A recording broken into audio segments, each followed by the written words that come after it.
Hi, security of information and data is key.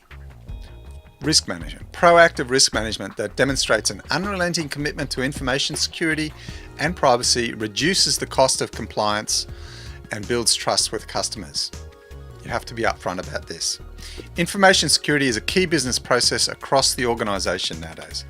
It is critical to have a clear risk management strategy in place and an implementation plan which delivers the highest security standards. That's why we highlight this as a separate lecture. So after this lecture, you'll have an understanding of the key components of information security essential to a digital strategy. So there's a couple of aspects to this. Online security. This is particularly important for small businesses as your virtual assets, the data information stored on computers and file services that are really valuable and often irreplaceable. So you need policies for storage and access to company and customer data. If you currently don't have that, you need to start looking at it. Recent financial and personal information breaches, which I'm sure you've read about in the media as well, result in billions of dollars of losses across multiple industries, and they can really affect your trust element with for customers and your brand trust. So it also increases customer aversion to sharing personal data, and that personal data is really important sometimes to understanding how your customers use your products and services. So if you don't have that element of trust, you won't get that next level of information and intimacy with your customers in order to be able to understand what they're doing and then create better products and services for them.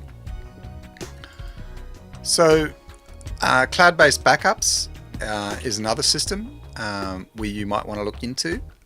It's getting better now with bandwidth, so you can, depending how big and how regularly you need to do it, it's getting easier to do. Secure software and secure payments is critical.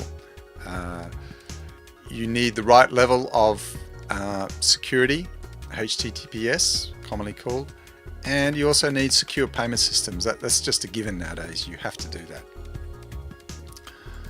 And the other element is offline security.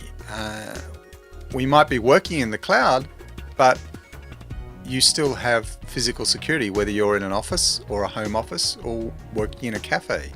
You still need to be aware of physical security. So that means access to the information and also physical backups. So even though you can do cloud-based backups, you might also augment that with off-site backups of your own copies of your data. So an agile company is adaptable to change and responsive to customer needs, and security and trust is a key part of that. So as an example, online security, something very simple is the move to using what's called HTTPS, secure HTTP protocol on your website. Just making sure you have that is one step up from what you're doing now. As an activity, why don't you look at some online security? List your policies for security of company and customer data. Do you currently have them? Put them on the forum, discuss them with other people. And offline security, do you physically secure backups offsite? If not, why not? There may be a very good reason not to, but there may be a good reason to do that. So reviewing the key points of this section, lecture on security of information and data: online security, policies, cloud-based backups, secure software and secure payments, and offline security, physical security and physical backups. Just a couple of key areas to pay attention to.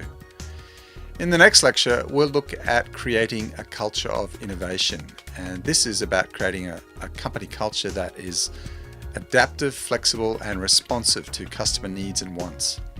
And that's extremely critical to competing successfully in a digital economy.